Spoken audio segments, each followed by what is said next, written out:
Valentina.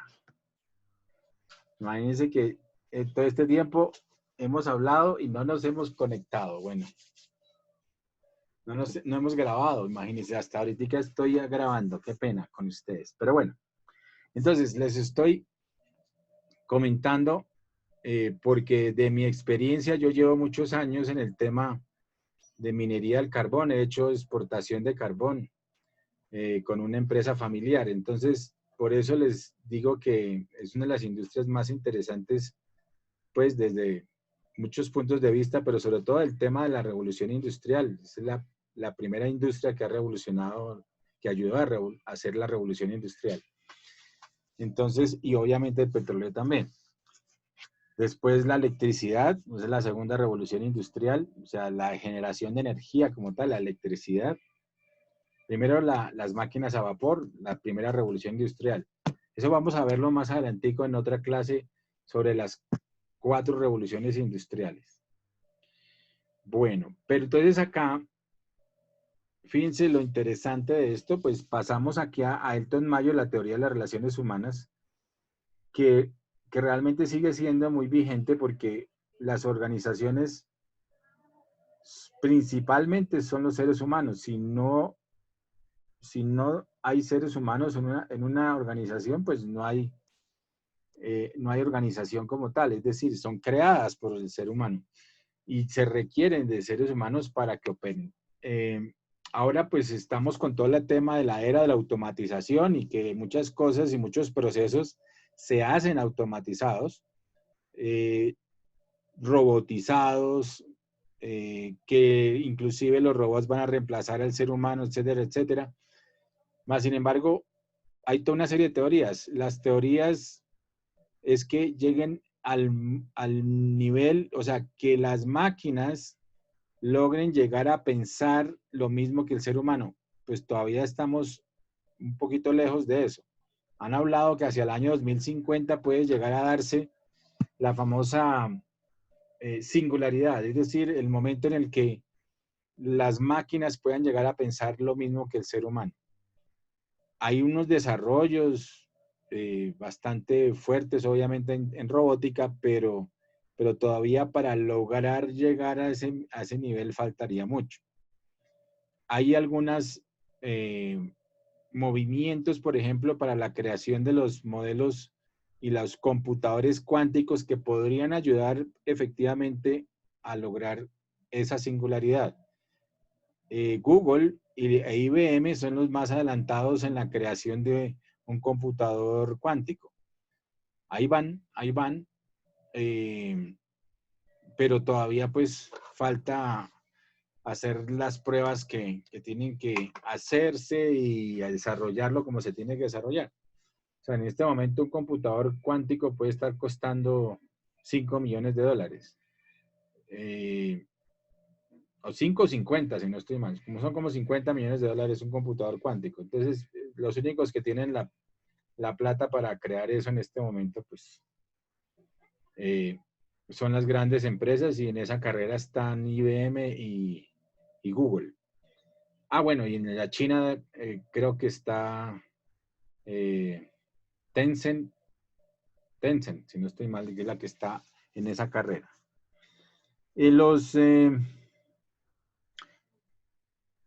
Está Max Weber, aquí la teoría de la burocracia, ¿cierto? Que es todo el tema, como nosotros lo estamos viendo, pero la burocracia, obviamente, no es que sea mala, sino que es necesaria.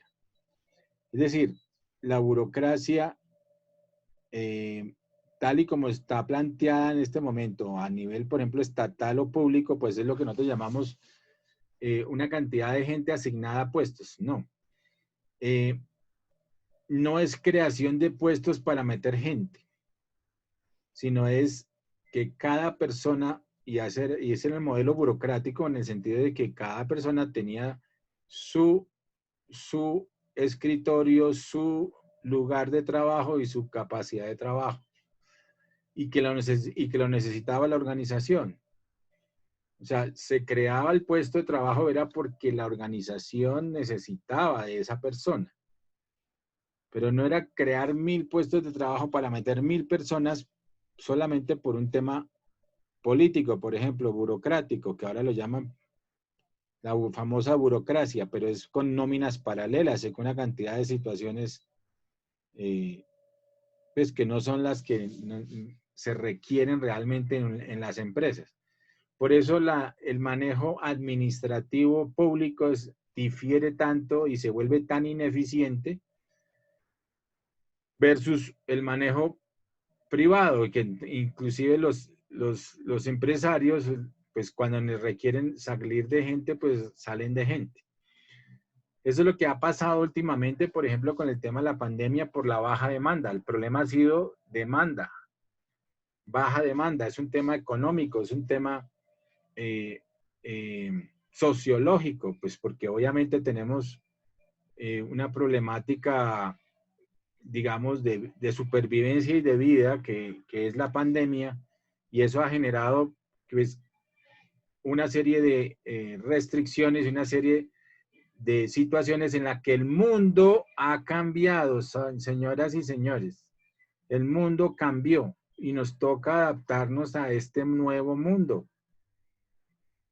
Hasta que no se encuentren nuevas soluciones como la vacuna y todo este tipo de cosas, el mundo ha cambiado y tenemos que manejar distanciamiento social, cosa que no es fácil para el ser humano. Tenemos que manejar tapabocas, toda una serie de protocolos de bioseguridad, porque está por delante, pues tal como lo hemos planteado y se ha planteado en algunos países, está por delante la vida antes que la economía. Hasta ahorita estamos reactivando la economía en Colombia. Y bueno, pues todo el mundo obviamente tiene que salir a trabajar o a buscarse el sustento, y entonces pues tiene que hacerlo con esta nueva adaptación. Veo gente con trajes estilo astronauta, con gafas, con todo tal. Yo también me pongo de todo cuando toca salir. Y pues nos toca adaptarnos, es parte de todo un proceso.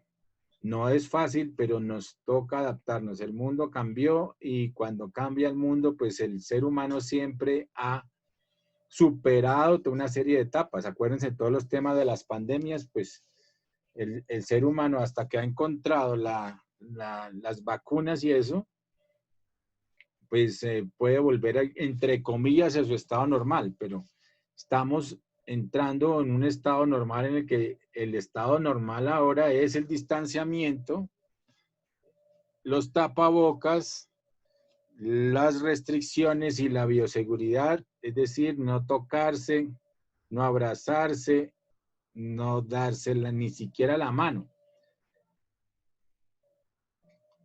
Ahora ni siquiera la mano se puede dar precisamente porque no se sabe si ahí puede estar el virus o no. Entonces, fíjense que toca adaptarse. El mundo, cada vez que pasan cosas, toca adaptarse. Y a lo mismo le pasa a la economía, a la administración. Nos toca adaptarnos y las empresas tienen que adaptarse precisamente para seguir produciendo. Entonces, ahora todas las empresas tienen que tener protocolos de bioseguridad. Todas las empresas. ¿Por qué? Porque seguimos siendo los seres humanos necesarios para adaptarnos. Ahora, para hacer la producción, para producir, necesitamos salir a producir, a trabajar. El trabajo es la base primaria precisamente de la economía. Si no hay trabajo, no hay transformación, no hay ingresos. Entonces, por eso el empleo es tan importante en la economía.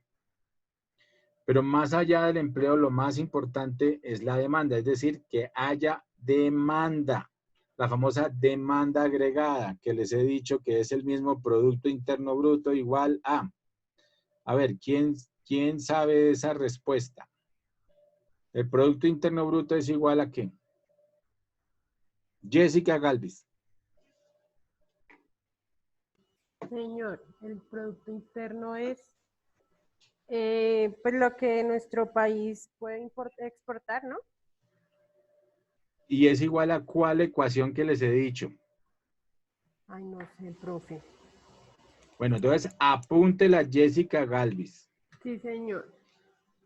El Producto Interno Bruto es igual a, como es una ecuación, entonces póngale PIB igual.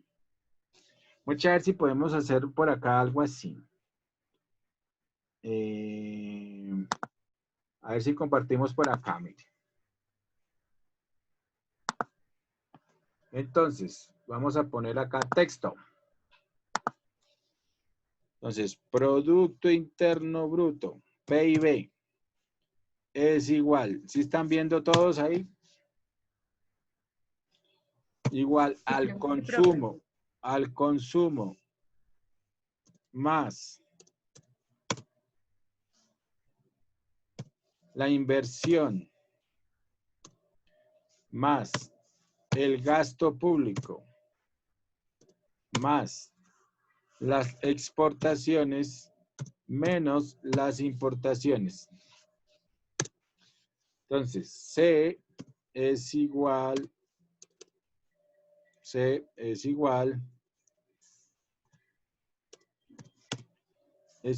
a consumo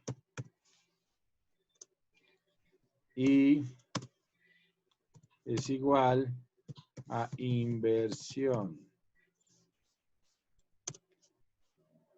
G es igual a gasto público.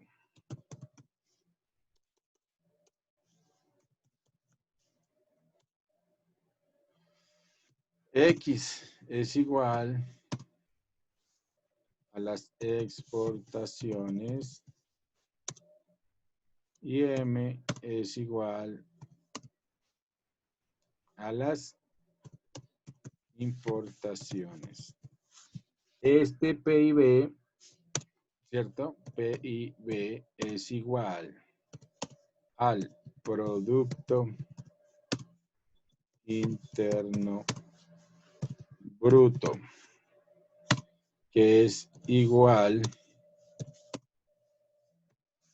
a la ADA, que esto es igual a la famosa demanda agregada.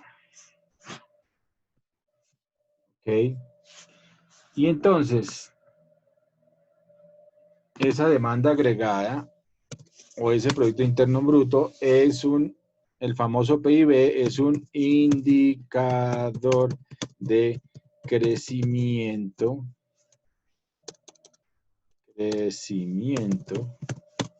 indicador de crecimiento de la economía. Eso es también.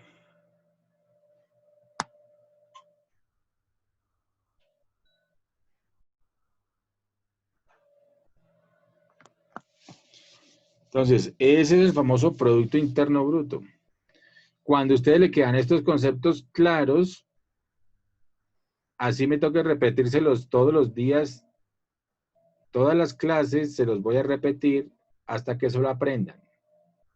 Pero para que lo entiendan, ¿cierto? Véanse de nuevo el video de cómo funciona la máquina de la economía de Ray Dalio. Ahí habla precisamente del Producto Interno Bruto y habla de muchos temas de la economía que son las transacciones, que son el crédito, obviamente el dinero y el crédito, y cómo se mueve la productividad en las economías. Y al final aparecen 3 conclusiones muy importantes para poder analizar la economía. Inclusive para lo que él dice, para poder predecir cuál va a ser el movimiento de la economía. Bueno, entonces, esto es muy importante, ¿cierto? Este es un indicador macroeconómico. Indicador macroeconómico de crecimiento de la economía.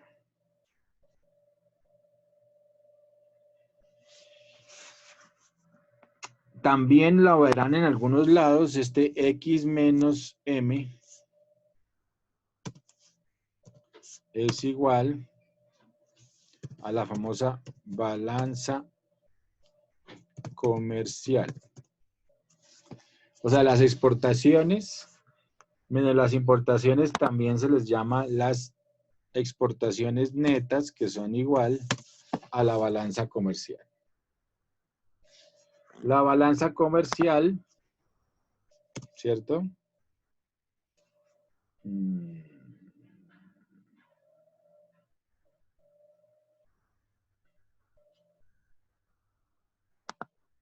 La balanza comercial, ¿cierto? Por acá.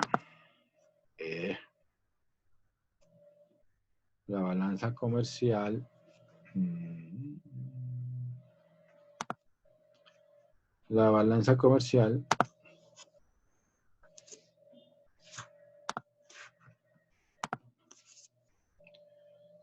es parte de la balanza de pagos de un país.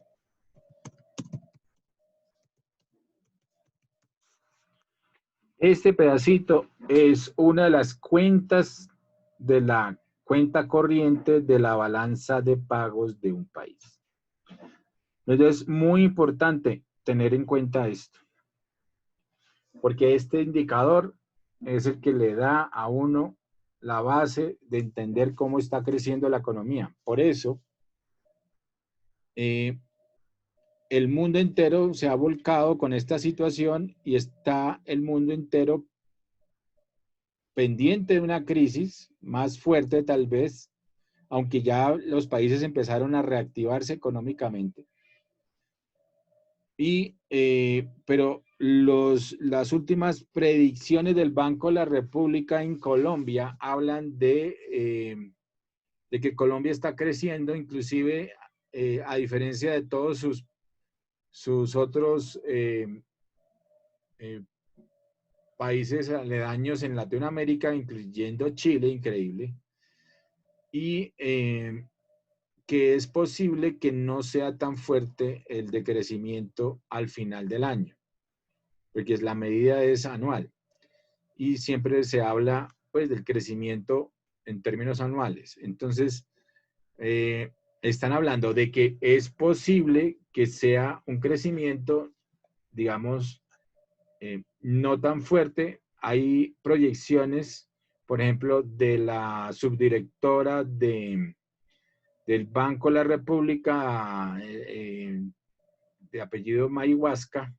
Ella dice que es posible que Colombia oscile entre -5 y -7, mientras otros países van a estar entre -10 y -15.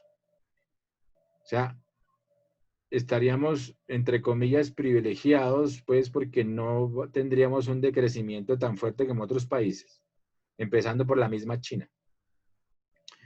Obviamente, es difícil comparar economías tan grandes con economías tan pequeñas como las de nosotros, más sin embargo, es interesante el análisis que están haciendo, porque Colombia ya con esta reactivación va a desacelerar el decrecimiento. Y con esta desaceleración del decrecimiento, sí podemos de pronto llegar a crecer, inclusive hasta el 1 o el 2% al final del año. Ojalá se den las condiciones y no haya problemas, por ejemplo, de rebrotes y situaciones de estas en las que la gente la embarra.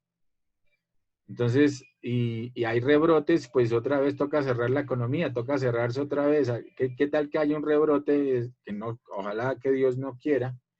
Entonces toca otra vez volverse a confinar. Entonces, difícil. Hay que, como dicen, cambió el mundo, pero tenemos que adaptarnos y hacer todo lo que tienen que hacer el ser humano para protegerse. Para evitar precisamente esta situación que es la que lo ha generado, evitar el contagio, evitar manipular esta situación y no empezar a pensar en las teorías de la conspiración de que es que esto es mentira, que esto es carreta y vamos a andar sin tapabocas, un pocotón de vainas que mucha gente está en ese tema. Obviamente yo sé que el andar con un tapabocas todo el día y los médicos están totalmente ya asfixiados prácticamente con esa situación, están hartos con esa vaina. Pero imagínense, ellos pobres, pobres ellos son, de verdad que son unos héroes los médicos en Colombia. Entonces, tenemos es que de verdad dar gracias a Dios que tenemos estos médicos que están apoyando toda esta situación.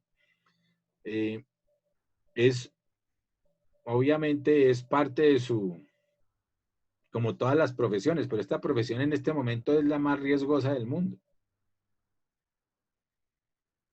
Bueno, entonces, esto les quería comentar de este pedazo.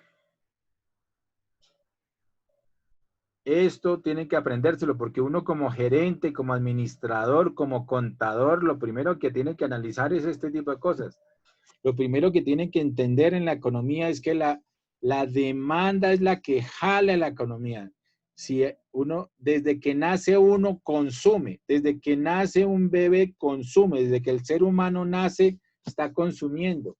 Lo primero que consume obviamente es la leche de la madre, pero la leche de la madre tiene que ser, obviamente, tiene que estar bien nutrida para darle los mejores nutrientes también a la mamá, al hijo, ¿cierto?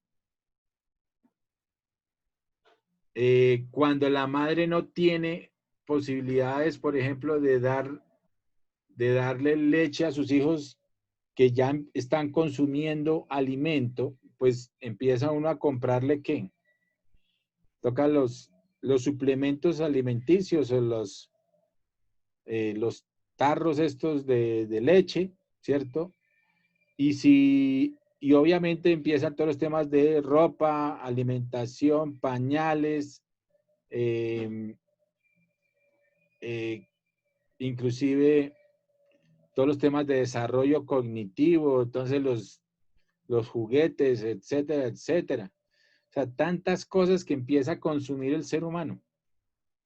Entonces, desde que nace, está uno consumiendo, pero desde que puede ya y tiene uso de razón, ¿cierto? Está adquiriendo los conocimientos para poder trabajar. ¿Cierto? Empieza el ciclo de la vida, como diría el Rey León, ¿no? Entonces arranca todo este tema de consumo. El consumo es el primer ítem que está ahí en el Producto Interno Bruto. Es el que demanda consumir, demandar productos, bienes y servicios, ¿cierto? Desde que uno nace está consumiendo. Entonces somos consumidores por naturaleza y más esta época en la que se crean mercados de consumo a todo nivel. China se había vuelto la manufacturera de todo el mundo, es decir, del consumo de todo el mundo. Entonces había creado cualquier cantidad de productos, de cualquier cantidad de calidades, cantidades y calidades. Y todo el mundo está, y somos ahora la famosa sociedad de consumo.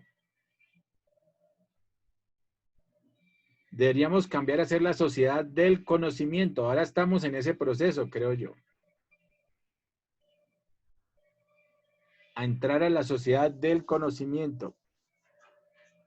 Bueno, entonces, y después, ¿qué viene? La inversión. ¿La inversión para qué? La inversión para poder ofertar todos esos bienes y servicios que se están consumiendo, que se están demandando. Míralo acá. Entonces, ahí está, consumo e inversiones, son las palabras claves ahí. Inversión para poder, ¿qué? Las empresas invertir, comprar bienes activos, bienes productivos, bienes para consumir precisamente la creación de esos bienes y servicios. Aquí está el consumo, demanda, inversión, oferta. Y el gasto público, obviamente. El gasto público genera toda una creación de demanda y de empleo. Famoso gasto público es el gasto que genera el Estado, el gobierno, ¿cierto? Para hacer la infraestructura, los colegios, la salud, todos los temas de infraestructura pública que antes estaban solo a cargo del Estado. Ahí está, en el gasto público, todos los temas de los parques públicos, los edificios públicos, las instituciones públicas, el Estado como tal, precisamente quienes nos gobiernan. Y para ello es muy importante tener los famosos recaudos de impuestos. Aquí los ingresos están en función, en el gasto público, obviamente, de los ingresos. Por eso esta mañana estaban hablando de que si había la posibilidad de que existiera una reforma tributaria. ¿Ustedes qué creen?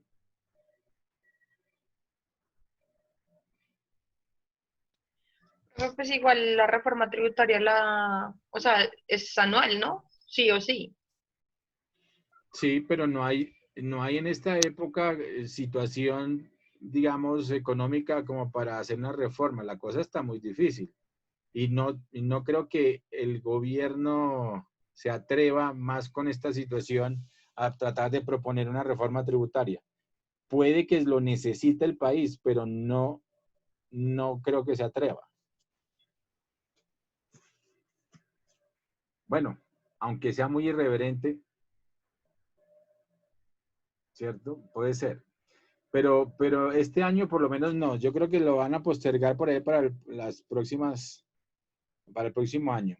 Pero el próximo año ya estaríamos en términos de nuevo de preelecciones, ¿no? Ya estaríamos ¿El otro año ya son elecciones? ya preelecciones, es decir, ya cumplen los 4 años en el 22, ¿no? Entonces el año anterior arranca ese proceso preelectoral.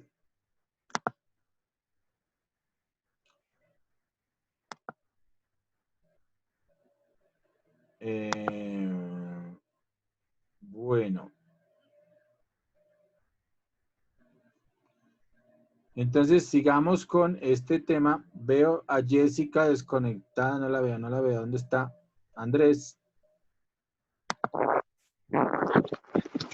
Acá estoy. Ah, bueno. Ok, listos. Entonces, ¡ay! Qué pena, se me fue la onda. Entonces, esto es lo que estaba hablando el amigo y ha hablado precisamente también de la teoría de las relaciones, la teoría estructuralística, la estructuralista, es decir, todo con base en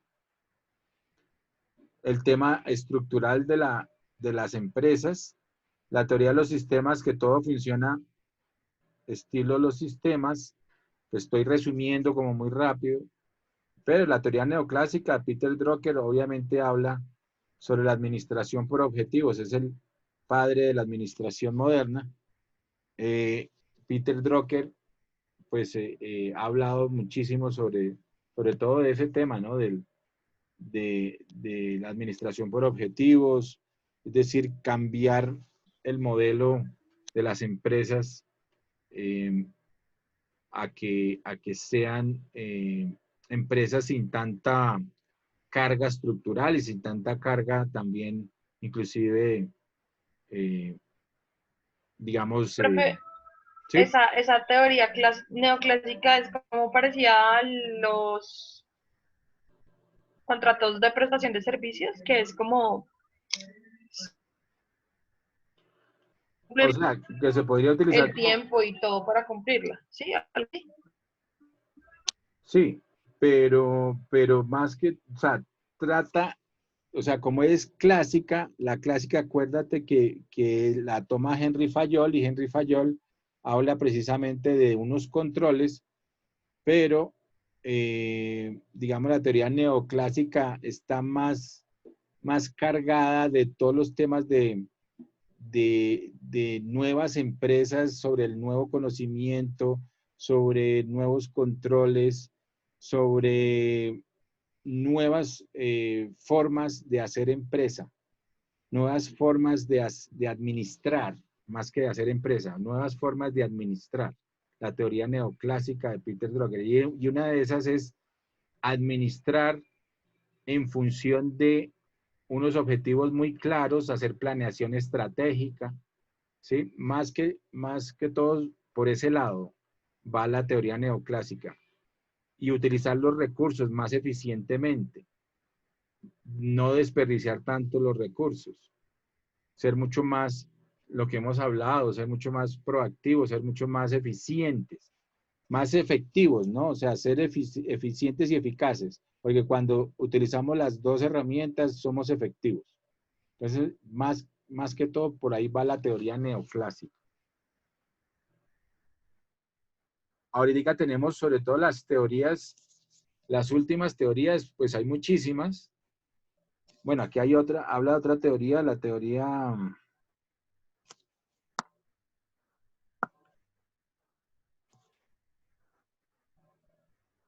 Y acá habla de los nuevos enfoques. Después de la teoría neoclásica hay otra que está la teoría que...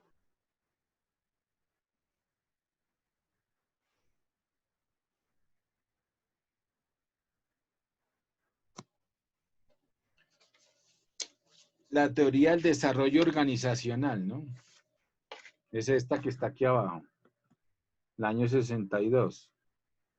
O sea, que la creación de organizaciones, el desarrollo organizacional, la creación de la competencia y la competencia que comparte información, entonces genera grupos industriales y genera grandes desarrollos empresariales.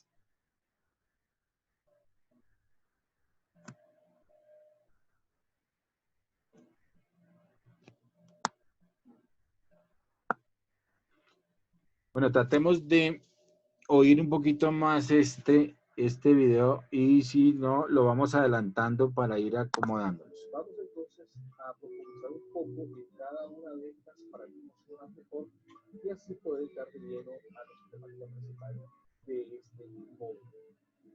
Continuamos.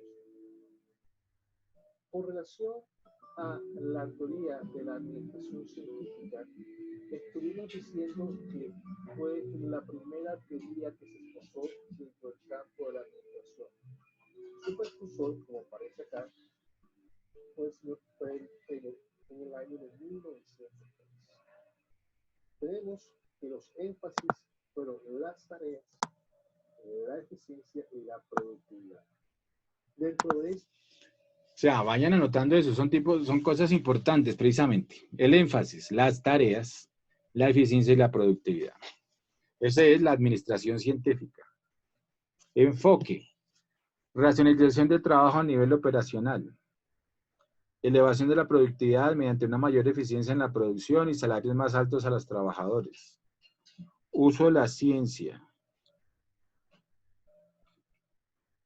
Estudios de tiempos y movimientos, eso es lo que llamamos actualmente todo el tema de ingeniería industrial, es toda una materia y es toda una carrera, que es investigación de operaciones, se llama así, investigación de operaciones.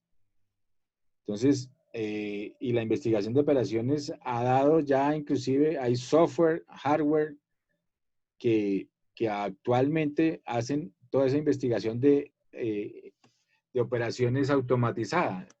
En los call centers, creo que ya les había contado, hay software ya que le mide a usted toda la eficiencia, lo que usted hace, los tiempos y movimientos en los que usted atiende a un cliente. Por eso cuando usted lo llaman de un call center, dice, esta llamada podrá ser grabada. Pues de hecho la están grabando para ver cómo atendió usted al cliente, cómo fue eficiente o si no fue eficiente, si tiene satisfacción del cliente. y en función de eso gana unos bonos o no gana los bonos. Es decir, el salario inclusive se vuelve variable en función de su eficiencia.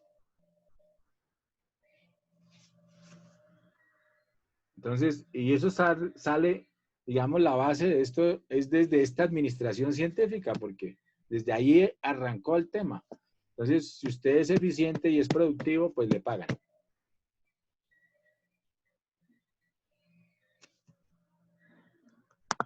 Esta teoría, su enfoque estuvo basado en la racionalización del trabajo a nivel operacional. La elevación de la productividad, factor clave de esta teoría, mediante una mayor eficiencia en la producción y salarios más altos de los trabajadores. Aparte de esto, vemos el uso de la ciencia, la generación de armonía y cooperación grupal. Y por último, pero no menos importante, quizás una de las cosas que más recordada, aparte de la elevación de la productividad en esta teoría, es el estudio de los tiempos y movimientos a niveles operacionales. Esta es una teoría que se enfoca mucho hacia la producción. Debemos tener en cuenta que en aquella época se utilizaban mucho las megafábricas y dentro de los postulados de Sigmund Taylor, una de las cosas que cabe resaltar es que ayudó a reducir la jornada laboral, acercándola más a como la conocemos hoy, incluso también por la parte salarial, que la parte salarial debe ir de acuerdo a la productividad del trabajador. Entonces, lo que hacen los software modernos es aplicar la administración científica, así de sencillo. De acuerdo a la productividad y a la eficiencia, le pagan. Obviamente, hay toda una serie de desarrollos a nivel legal de los trabajadores. Por eso tenemos una problemática con las... Esto es un tema legal, digámoslo así, es un tema estructural del sistema laboral colombiano. Entonces, por eso cuando aquí tenemos muchos sindicatos que a los cuales no les gusta que le reformen el tema laboral. Y obviamente, cuando les tocan algo de eso, y eso tiene que ver también con todo el tema pensional, con todo el tema, sobre todo, pues el tema, digamos, salarial. Entonces, aquí tenemos un salario mínimo mensual legal vigente que se negocia supuestamente entre las bases, los patronos y los trabajadores mediante estas asociaciones que hay, pues que son normalmente sindicatos, y están partícipes y a final de año siempre se reúnen en las mesas de trabajo con el ministro de Trabajo precisamente a negociar el salario. Porque en esa misma medida, pues si hay un salario mínimo que pueda crecer y darles mejores oportunidades a los trabajadores, pues está bien. Pero también es con respecto a los patronos para que no se les suba tanto esa carga laboral, porque si no, lo que prefieren es contratar informal o contratar por fuera. Por eso todas esas problemáticas, por ejemplo, de la migración de Venezuela, de esa mano de obra barata, pero sobre todo sin seguridad social. Es toda una problemática en Colombia. Pero muchas personas prefieren contratarlos porque obviamente necesitan sobrevivir, vivir, y les pagan unos salarios de hambre o de supervivencia. ¿Cierto? Entonces, ahí hay cosas que toca sopesar y analizar. Pero más allá de eso, pues los sindicatos han generado una serie de condiciones. El Código Laboral colombiano pues siempre fue bastante, o ha sido siempre bastante favorecedor del trabajador colombiano. Entonces, cuando llegan las reformas a los temas laborales al Congreso, eso hay de todo, y hay una pelea, pero siempre brutal, entre unos y otros, ¿cierto? Y es a no dejar que eso se modifique, porque hay con lo que llaman unos derechos laborales adquiridos, ¿cierto? Entonces, bueno, ahí hay todo un tema. En Colombia siempre ha sido muy difícil reformar eso. Entonces, tenemos algunas cosas positivas en eso. Digamos, podemos tener un salario básico mensual. No es un salario que realmente supla las necesidades del trabajador colombiano normal. Están hablando de que un salario para sobrevivir en Colombia debería ser alrededor, y ahora menos, pues con esta situación, sería alrededor de casi 1.900.000, 1.800.000 pesos. Es decir, prácticamente el doble de lo que está el salario actual. Y eso para sobrevivir. Entonces, imagínense el salario mínimo, que está casi en el 900 algo, para sobrevivir 4 personas. Entonces, es complicado. Pues, un núcleo familiar de 4, normal, promedio, digámoslo así, papá, mamá y 2 hijos. Entonces, por eso también uno empieza a analizar las cosas y se da cuenta que por eso la gente sale a buscar con la economía informal, a buscarse otra fuente de ingresos. Y por eso la economía informal ha crecido tanto en Colombia. Ahorita lo que estaban analizando precisamente era cómo hacer para que esta economía informal de todos los vendedores ambulantes, de todos los vendedores por comisión, o sea, toda esta economía informal que se está dando en Colombia, pues cómo reactivarla, pero que salieran con todos los protocolos, y eso no ha sido fácil. O sea, todavía los vendedores ambulantes hay muchísimos que, bueno, hay algunos que andan con tapabocas, pero es que salen y lo que sea, pues. Pero porque es el hambre, o sea, es la situación tan complicada que uno analiza. Entonces, hay hambre en Colombia porque llevamos 3 meses sin poder salir a trabajar. Y pues la gente tiene que buscarse su forma de subsistencia. Bueno, entonces, fíjense en todas esas problemáticas que hay, y todo tiene que ver con administración y con economía.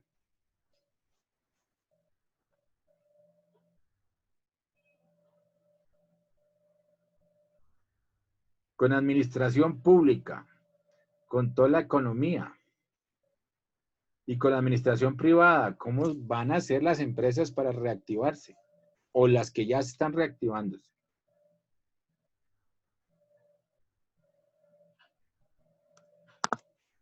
Muy bien.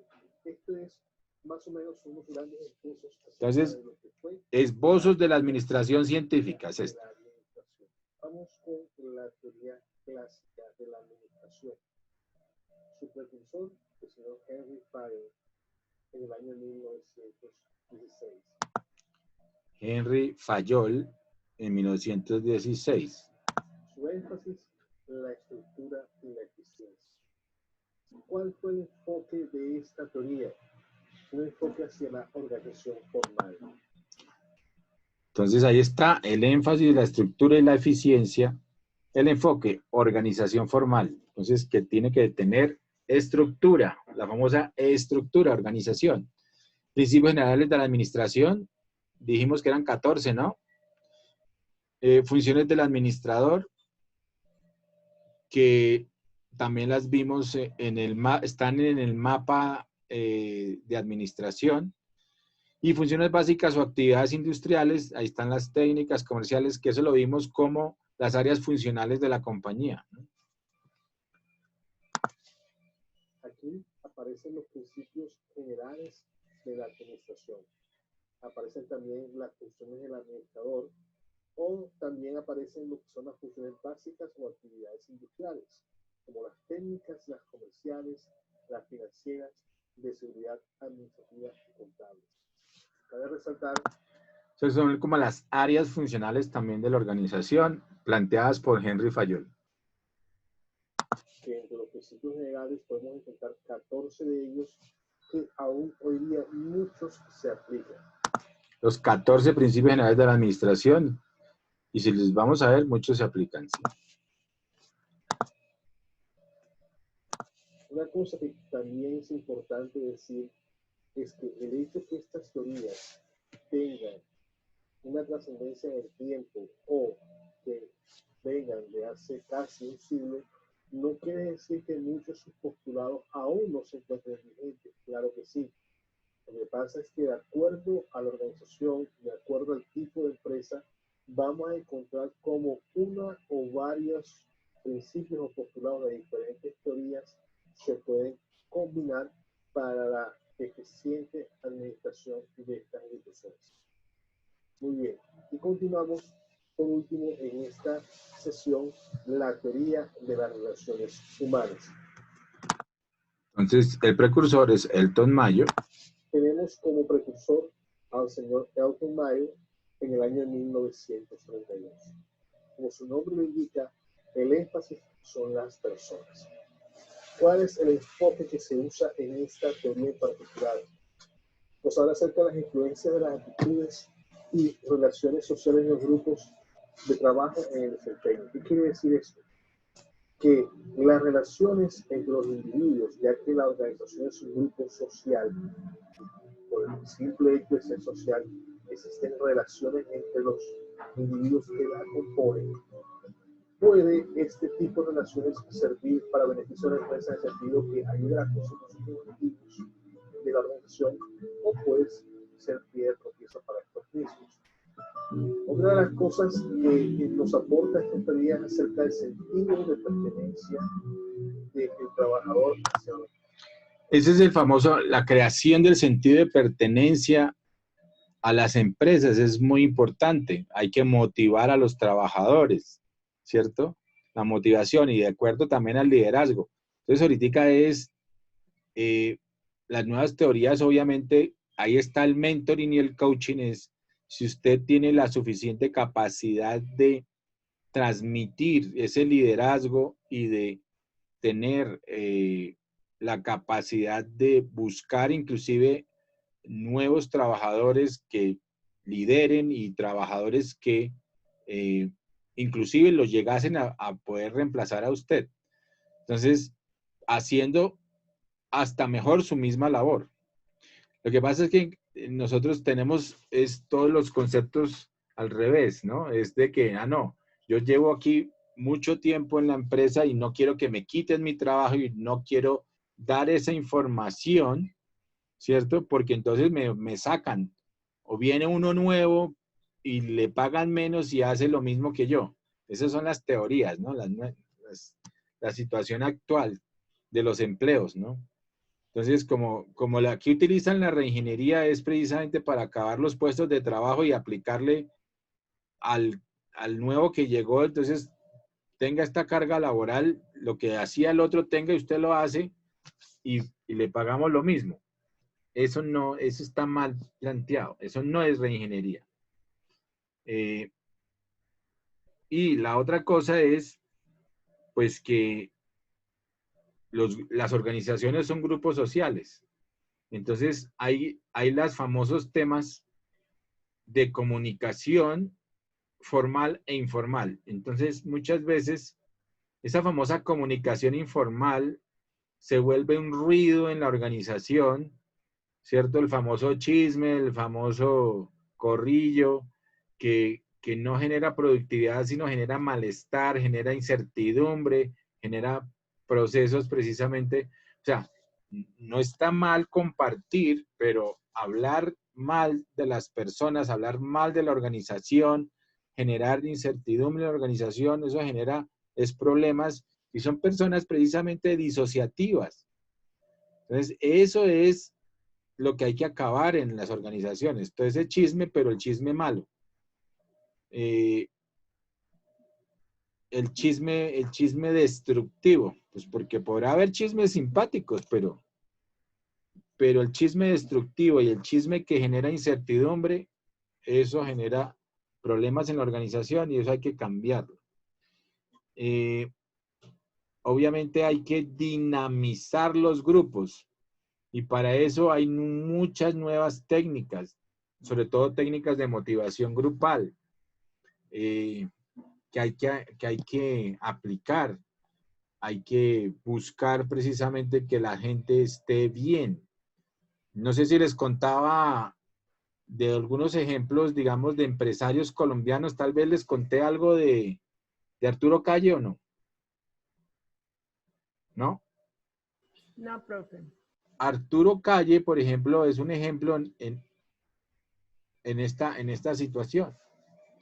Arturo Calle es un hombre muy de su gente. Él se sienta a almorzar con su gente allá en las fábricas y es una persona de tú a tú, no tiene esa situación de que yo no me junto con la operaria ni nada de esas cosas, todo lo contrario, él anda es hablando con los operarios, cómo están, él les ha ayudado, él ha hecho todos unos planes, toda una organización, la organización Arturo Calle, ha hecho toda una serie de planes precisamente para ayudarlos a tener todos casa, todos les ha hecho una serie de temas de préstamos, inclusive les ha ayudado a tener casas sin necesidad, digamos, de los préstamos, sino coge y le dice, bueno, tenga para su casa, como si fuera una donación.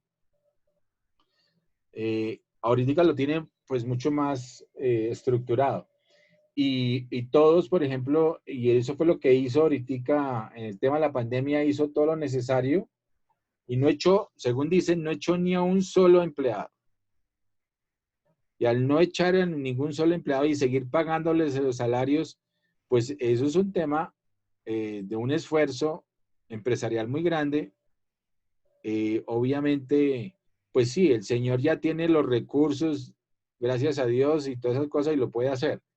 Pero hay empresas que no aguantan ese ritmo y hay empresas que no han hecho lo necesario para hacer eso.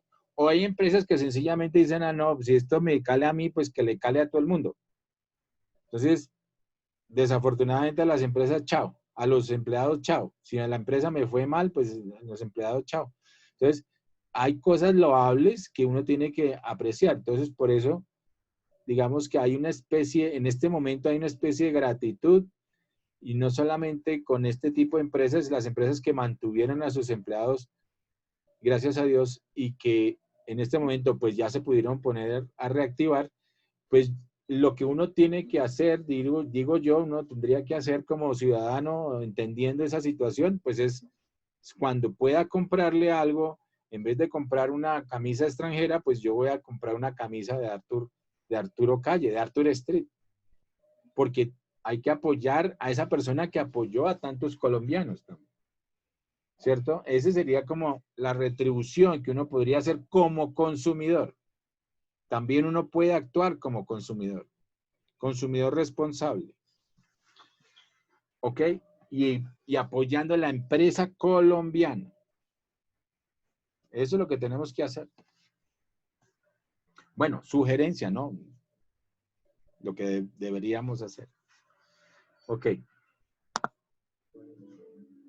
También aparece lo que se conoce como la organización informal, que es aquella que no aparece en la estructura de la organización, que no aparece en lo que comúnmente conocemos como el organigrama de la empresa, pero que allí existe y se da de la relación entre las personas que componen la organización. Una de las características de la organización informal es que no depende de la jerarquía en que se encuentre el cargo que ocupa esa persona. Un ejemplo muy particular puede ser el equipo de fútbol de la empresa, donde podemos encontrar a gerentes, gerentes, operarios, vendedores y diferentes tipos de cargos y personas que ocupan esos cargos integrando ese grupo informal que es un equipo de fútbol. También aparece lo que conocemos como la motivación, el liderazgo, las comunicaciones y las dinámicas del grupo. Estos son los enfoques particulares de esta teoría de las relaciones humanas cuyo profesor es Stefan Weil. Muy bien, hasta aquí llega esta segunda parte de ese tema, la teoría administrativa selectiva. Si te parece que esta... Ok, entonces ya vimos teoría de la administración clásica, la científica y o sea, Taylor y Fayol ya lo vimos y también vimos la de Elton Mayo, que es de las relaciones humanas. Profe, o sea que básicamente la neoclásica es como la unión de esas tres, ¿no? Está basada como en todas las teorías anteriores Sí, y está podría como ser, estructurada en base a eso. podría ser. Digamos, tiene de todas, ¿cierto? Y las retoma todas para lograr los fines de la organización, ¿cierto? Pues, sí, como tal en la actualidad, ¿no? Ajá. Aquí, estos mapitas, no sé si lo alcanzamos a ver, estos mapitas. Ah, carachas. Regálenme un segundo que uno me sacó.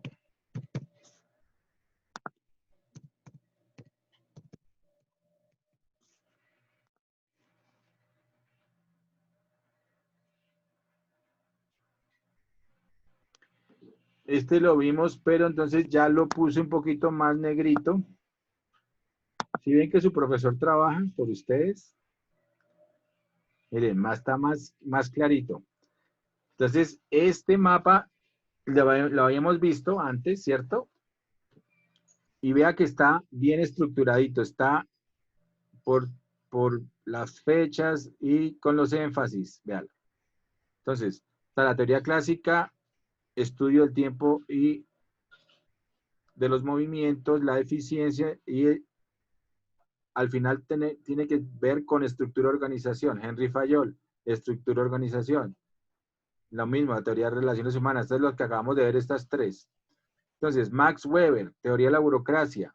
Tiene que ver con los puestos de trabajo enfocados de acuerdo a los perfiles de cargo, estructura de la organización. Aquí, estos son estructura, organización. Este tiene que ver con la estrategia de la organización, realmente las relaciones humanas. Y la teoría de la burocracia tiene que ver de nuevo con estructura, organización. La teoría estructuralista, pues, habla sobre la estructura en forma racionalizada para el alcance de los objetivos de la organización. Estructuralista. También tiene que ver con la estructura en contacto con el medio ambiente. Ahí es cuando la estructuralista empieza a mirar el tema del medio ambiente. Hombre organizacional. Teoría de los sistemas, la organización en conjunto de sistemas que se interaccionan entre sí a nivel interno y externo. O sea, es ver la organización acorde con la teoría de sistemas como un ente. La cual influye en lo que pasa afuera de lo que pasa adentro de la organización. O sea, que se interrelaciona. El sistema tiene esas propiedades que de todas maneras son influenciados por los otros ecosistemas o los otros sistemas externos acorde con lo que pasa en el sistema interno. También es así, como si fuera es un tema de la teoría de los sistemas basado en el hombre, precisamente, porque el hombre está compuesto por toda una serie de sistemas, sistema nervioso, sistema digestivo, el sistema cerebral, ¿cierto? Pues parte del sistema nervioso. Entonces, es toda la teoría, la famosa teoría de sistemas aplicada a la organización. La organización se vuelve un ente en el que hay una cabeza, hay unos pies, hay unas manos que organizan, como la teoría de los sistemas aplicado a las organizaciones. Peter Drucker, el padre de la administración moderna de la teoría, se toma, entonces lo que decía Andrés, estamos totalmente de acuerdo, mire, se toma lo mejor de la teoría clásica, ¿cierto? Iniciar los inicios de la estrategia, entonces la famosa administración por objetivos. Digamos, se toma lo mejor tanto de la clásica como de la científica, como de las relaciones humanas, tomar lo mejor de todo ello para lograr los objetivos. Está Warren Bennis con la teoría del desarrollo organizacional, el que estamos hablando, que todo cambio, ¿cierto?, afecta a la organización, todo cambio. En la medida que los mercados cambian, estos impactan en la organización y en su estructura, o sea, el desarrollo organizacional. Y vienen los nuevos enfoques, sobre todo los nuevos enfoques con estrategia y competitividad desde 1980, principalmente como hasta el 2000. Del 2000 para acá hay toda una nueva serie de teorías que las vamos a analizar. Henry Mintzberg como el hombre de la estrategia y Michael Porter es como el hombre de la competitividad. Ellos han dado toda una nueva serie de enfoques organizacionales basados en la estrategia. Henry Mintzberg la ha propuesto y Michael Porter en la competitividad, en cómo ser más competitivos, el famoso diamante de la competitividad de Michael Porter, las 5 fuerzas de Michael Porter, de las 5 fuerzas para ser competitivos. Ok. Acá tenemos este pedacito precisamente y están las 10 escuelas del pensamiento estratégico. Fíjense acá las 10 escuelas de pensamiento estratégico planteadas por Henry Mintzberg en 1999, en las cuales está lo que nosotros estamos hablando. Está la famosa escuela de diseño, está estos dos personajes, está la famosa SWOT. Esta SWOT, ¿qué significa? Es la misma FODA o DOFA o SWOT en inglés. Es la misma debilidades. ¿Qué es DOFA? A ver, Emily, ¿qué significa DOFA o FODA? Las debilidades, oportunidades, fortalezas Y amenazas. y amenazas. Gracias. Ok, muy bien. Está la escuela del planeamiento, planificación, la famosa teoría de Ansoff o la matriz ampliada de Ansoff, que es la matriz de insumo-producto o de ampliación de productos y nuevos mercados. Esa la vamos a ver también en matrices. Es parte de la planeación, digamos, por escalas o escalar, la planificación escalar. Y la escuela del posicionamiento tiene que ver con la matriz del Boston Consulting Group, que es esta Boston Consulting Group, la teoría de juegos, el arte de la guerra. ¿Se acuerdan? El arte de la guerra es un libro hecho por Sun Tzu, ¿cierto? El famoso arte de la guerra. Es de los primeros libros en el mundo sobre la guerra en Japón que habla sobre esta, digamos, sobre la estrategia.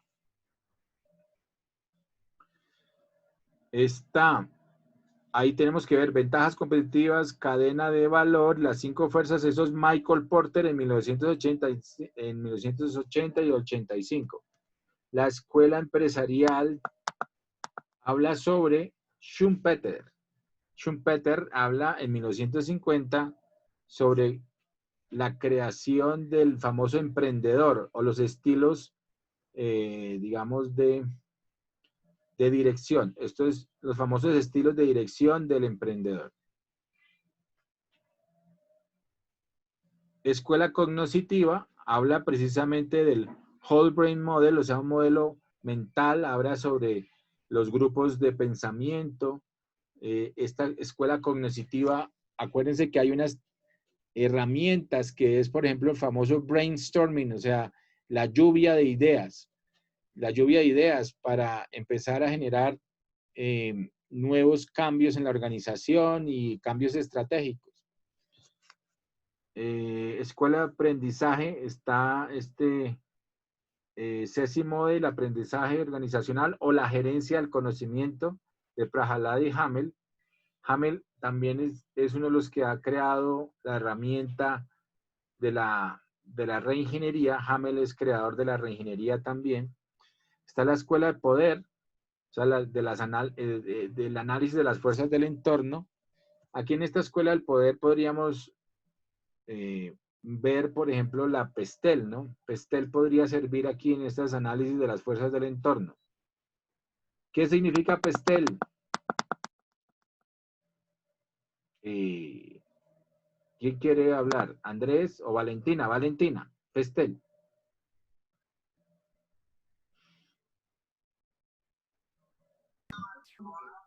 Pestel significa Mm, es como una planeación estratégica. No, vimos PESTEL significa No, cada uno. profe, ¿puedo? Bueno, Un análisis, profe, es un análisis de Políticos, diferentes. ecológico, social, tecnológico, económico y legal. exacto, muy bien. ¿Qué dice Andrés? Es un análisis de... Es un análisis básicamente de lo que dijo Gina, en torno a como a este tipo de... Se me fue la palabra. Sí, bien, está bien. Es un análisis del entorno, muy bien. Análisis del entorno. ¿Del entorno qué? Político, económico, social, tecnológico, ecológico y legal. Por eso las empresas cuando van a hacer inversiones, sobre todo inversión extranjera, hacen todo un análisis PESTEL.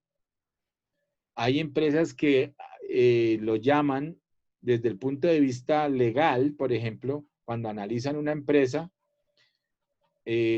hablan, por ejemplo, del famoso due diligence o la debida diligencia a nivel legal, y es hacer todo el análisis del entorno legal de la compañía, a nivel interno y externo, legal. Ese es el famoso due diligence. A nivel económico, hacen estudios precisamente de impacto económico y sobre todo hacen un análisis de riesgo. Hacen un análisis de riesgo país, por ejemplo, en la economía, en los económicos financieros.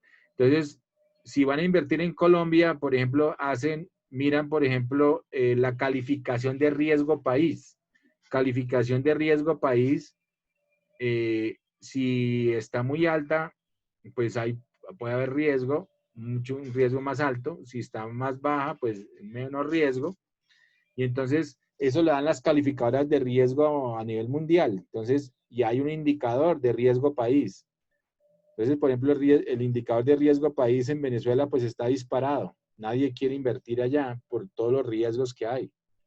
En Colombia se ha mantenido y cada calificadora le ha dado unos rangos más o menos positivos. Entonces, todavía en Colombia hay buena captación de inversores extranjeros, lo que llaman la IED, o sea, la inversión extranjera directa. Eso es un indicador precisamente, basados en que hay un buen ambiente para invertir en Colombia. Afortunadamente, hay buen ambiente todavía para invertir en Colombia. Pero eso lo da por ejemplo, el riesgo país, el indicador riesgo país, que lo da digamos, estas calificadoras de riesgo. Y bueno, obviamente tiene que analizarse cómo está creciendo el país, si va a crecer, cómo está el sector donde yo voy a poner mi empresa, ¿sí? Lo mismo si uno se fuera a vivir a Estados Unidos y fuera a montar empresa en Estados Unidos, tiene que hacer lo mismo, tiene que hacer un análisis de cómo está creciendo el país. Entonces, ahorita la situación en Estados Unidos no está tan fácil, pero ni siquiera en Estados Unidos, en todo el mundo está difícil, ¿cierto? Entonces, puede uno arrancar más bien como estamos proponiendo crecer con empresas colombianas para desarrollar productos colombianos que puedan después, primero, entrar al mercado real colombiano y después de pronto de exportación, sería la clave. Bueno, pues cuando haya la posibilidad de expansión internacional. Y obviamente, en PESTEL, por ejemplo, PESTEL está políticos, pues políticos, el análisis político, Colombia, mal que bien, ha tenido una estabilidad política. Pues todavía estamos en temas democráticos, puede que haya polarización política como la ha habido durante los últimos 20 años y yo creo que tal vez durante los últimos 50 años, porque durante los últimos 50 y pico de años, pues todavía estuvimos con todo el problema precisamente de la paz, ¿no? Entonces yo creo que mal que bien, afortunadamente se dio este proceso de la paz, aunque con todo lo imperfecto que pueda ser, pues es un proceso que finalmente se dio. Hay que mejorarlo, potencializarlo, ¿cierto? Aprovecharlo en vez de destruirlo, creería yo. Y pues hay que modificar lo que se deba modificar en el buen sentido para mantenerlo, para mejorarlo. De eso se trata. Hay que mejorar las cosas, no destruirlas. Bueno, digamos, sigamos acá. Entonces está la escuela cultural o la escuela constructiva, ¿cierto? En la que se desarrollan nuevas estrategias. La teoría de la escuela ambiental, que es la famosa teoría de la contingencia y del liderazgo situacional, es decir, ahí salen los famosos planes de contingencia y de mitigación a todo nivel de las empresas para tener esa responsabilidad social y responsabilidad ecoambiental. Y está la Escuela de la Configuración de Mintzberg, precisamente de 1939, la teoría del caos, la teoría de la catástrofe, y sobre todo ahora lo que se está usando mucho en estrategia es la famosa innovación disruptiva o la innovación radical, ¿sí? Es medir esos cambios disruptivos que generen innovación en la organización. Medir o crear o hacer que se den los cambios disruptivos en una organización. Por ejemplo, todo este tema de la pandemia ha generado una transformación disruptiva en la educación.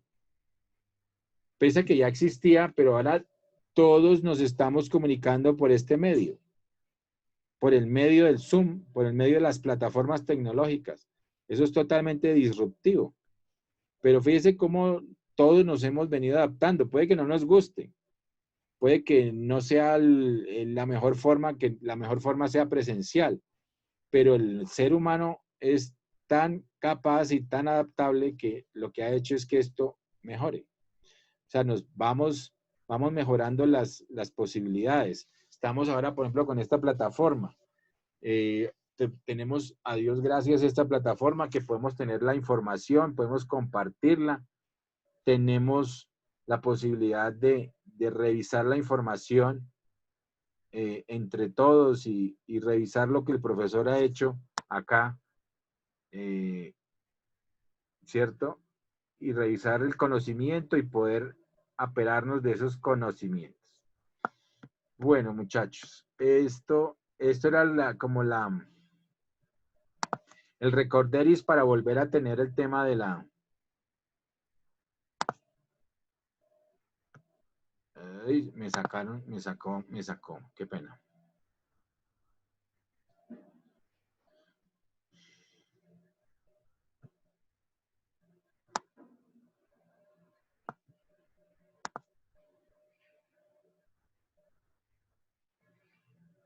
Entonces estamos revisando el mapita y están las 10 escuelas del pensamiento estratégico. Vea lo interesante de esas 10 escuelas, planteadas por Henry Mintzberg.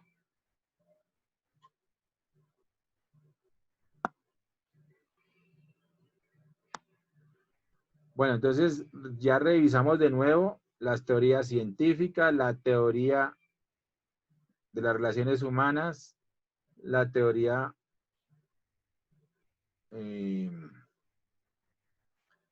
clásica de Henry Fayol, la burocrática de Max Weber, la humanista de Elton Mayo, ¿cierto? Ok. Bueno, ese era el recorderis que yo quería retomar con ustedes para seguir trabajando. Esta, la Escuela de las Relaciones Humanas, Elton Mayo. Esta ya la vimos, este video, Gina. Profe, es que Gina dijo que se tenía que salir. Entonces se fue. Y se fue. ¿Quién sabe de este video? Yo voy a revisar, creo que no lo hemos visto. Sería lo único que nos hace falta de la 8 para reforzar el tema.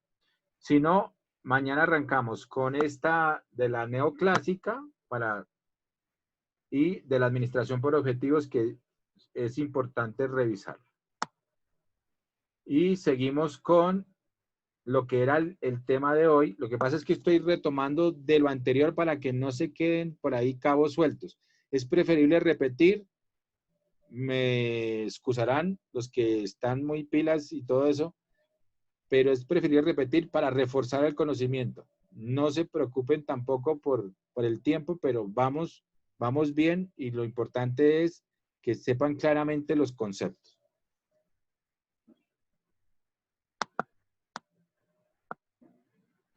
Esto es historia. Para algunos será muy harto, pero hay que ver la historia, porque hay que conocer la historia, si no, ¿qué dice el adagio? Andrés, ¿qué dice el adagio? El que no conoce la historia puede llegar a repetirla. Condenado a repetirlo. El adagio. Andrés, ¿sí se acuerda de ese adagio o no? Sí, me acuerdo de Pablo Escobar, profe. ¿Y qué decía Pablo Escobar Pues, respecto a ese adagio? no, la serie, ¿no? Que no conoce su historia está condenado a repetirla. Está condenado a repetirla. Muy bien, entonces, pero lo importante de la historia también es entender por qué está pasando o por qué la ciencia está haciendo lo que tiene que hacer o no está haciendo lo que no tiene que hacer. Es decir, conocer la historia para ver cómo se ha desarrollado precisamente la ciencia. Y también eso sirve para como aplicar mejoras, ¿no? Como tal. Entonces ya sabe uno que de pronto falló en su tiempo, pues tenía tales y tales cosas, entonces ahorita se pueden aplicar algunas cosas de allá, más la nueva innovación y disruptivo que hay en este momento. Entonces, en teorías de administración, entonces va uno mezclando lo que necesita, ¿cierto? Conociendo la historia más lo moderno. Bueno, entonces entramos mañana con esto y vemos todo este tema retrospectiva, introspectiva, proyectiva y prospectiva, que es muy interesante. Bueno. Listo, Qué muchachos. bueno, una pregunta, tengo una duda. Lo de la nota del parcial, ¿cómo sabemos? ¿Cómo hacemos para saber sobre la nota o La nota qué? del parcial, la nota del parcial, pues la vamos a dar, yo creo que el próximo lunes. Hay que martes, porque también es puente, ¿no? El próximo martes volvemos, revisamos esa nota y las entregamos. Bueno. Listo, profe, gracias. Mañana revisamos entonces todo el tema de introspectiva y retrospectiva, ¿vale? Ok, muchachos, entonces vamos a dejar de compartir acá y nos vemos. ¿Qué pasó con Gina entonces? ¿Le tocó irse? No, profe, es que dijo que él se tenía que ir, que te escribió por el chat. A ver, Tintín. Ah, sí.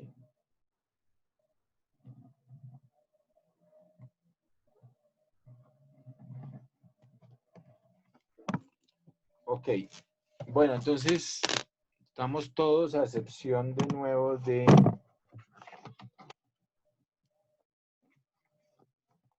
Erika Alejandra Garcés. Ella no se pudo conectar hoy definitivamente.